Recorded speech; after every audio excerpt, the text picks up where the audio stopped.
everybody, my name's Gene. I'm a graphic designer and an illustrator. I've been working in the industry for about 15 years, and now we're going to get into some cool handprint crafts, where we're going to dunk our entire hand, and this is a giant hand, let me tell you. Dunk our hand in some paint, slam it onto a piece of paper so that we have a good handprint, and then we're going to decorate that up, and today we're going to make our handprint in Indian. So let's check it out, guys. All right, as you can see right here at the top here, we have a bunch of different paints, whole bunch of different colors. These are all washable. So keep that in mind. When you start hand painting, you definitely want to use washable paints. You can get them at any, any local art store. You might be able to get them at Target or Walmart or anywhere that sells crafts. We made a nice smiley face just so I can push it all off screen. Okay, Indian handprint. Basically, we're going to use 3 colors. And we can mix colors here, but I'm not going to do that because I just want to show you the basic technique. You can get as creative as you want with this and have a lot of fun. What you want to do is you want to use your hand or put your child's hand down, and it's probably going to tickle a little bit, but grab a paintbrush and put a bunch of white paint starting on the end of the fingers. Because what we're going to turn these into, these are going to be feathers sticking up like a mohawk, because mohawks are cool. Everybody who knows mohawks and who sees them are like, holy cow, those are really cool. So this is going to be like a feather, like an Indian feather mohawk, because the Indians went out and they jumped really high in the air and captured an eagle with their bare hands, because that's how cool they are. That's what a mohawk does for you. It lets you jump really high in the air and catch eagles with your bare hands. No problem. All right, then what we're going to do is we're going to grab some brown here, and I'm just going to go ahead and dump this directly into the palm of my hand. That may not be enough. We'll go a little bit more. That might be too much. And I've still got a little bit of white on here, and that's because I just want to kind of thin this out a little bit and make it a little closer to the actual color of my hand, which I'm going to need more white if I want to do that. But for now, we're just going to go right across here and spread it out pretty thickly across your hand. As you can see, I'm leaving the back part of my hand open a little bit. We're going to grab a blue in there and use blue as our hair color.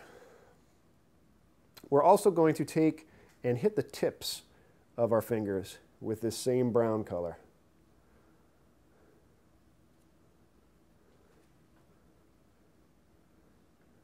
This is really messy. This is like the granddaddy of finger painting. So if you're finger painting, this is finger painting totally extreme. I'm going to wipe off the brush here a little bit, get most of that color off. It really doesn't matter because eventually the color is going to blend together. But if this were an Olympic sport, it would be the high jump combined with the triathlon, combined with the biathlon, and then you would have tennis in there. It would also be gymnastics and powerlifting. That's how hardcore of a finger painting this actually is, because we're using the whole hand and we're just dumping the paint when it cooperates, which it's not right now. There we go. Apparently this is a really stingy paint. It's like I'm not coming out of there. There we go. We're just going to push that on there and take the paintbrush, get right in there, grab some of that blue, just paint it down. Bam! Instant hair, and you'll see what I'm talking about in just a second as we get the payoff here. Kind of spread that out. Again, you want to make this as thick as you can, and do this really quick because you don't want the paint to dry before you just do one of these. Kabam! Now press your hand down and apply a little bit of pressure. Roll your fingers back and forth. There you go. It's okay if you get a little wide there. That's fine. You want to put as much paint on the paper from your hand as possible. I'm going to press down my thumb. It's at a little bit of an awkward angle, and you can see, there we go. So now we've lifted it up. And now what you're going to do is you have the basic form there, and you can see my hand is still covered, but I'm going to go back into the white, and I'm going to finish out our little feathers here. Just adding a little bit more color. It's okay. It's not cheating. Trust me. As long as you're having fun, it's not cheating at all. I don't know why he has feathers coming out the top of his forehead, but he digs having this mohawk. Then we'll go back into the brown because I want to add a little bit of a touch here. We'll say this is his mouth area. Here's his bottom lip. And then obviously this is his nose.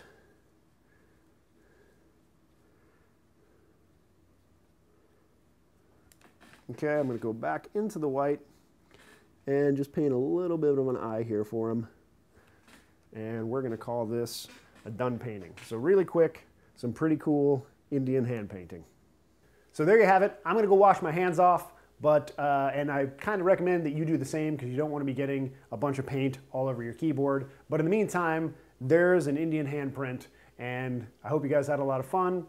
I hope you made a mess, but not too big a mess. Anyway, thanks for watching, guys. We'll see you next time.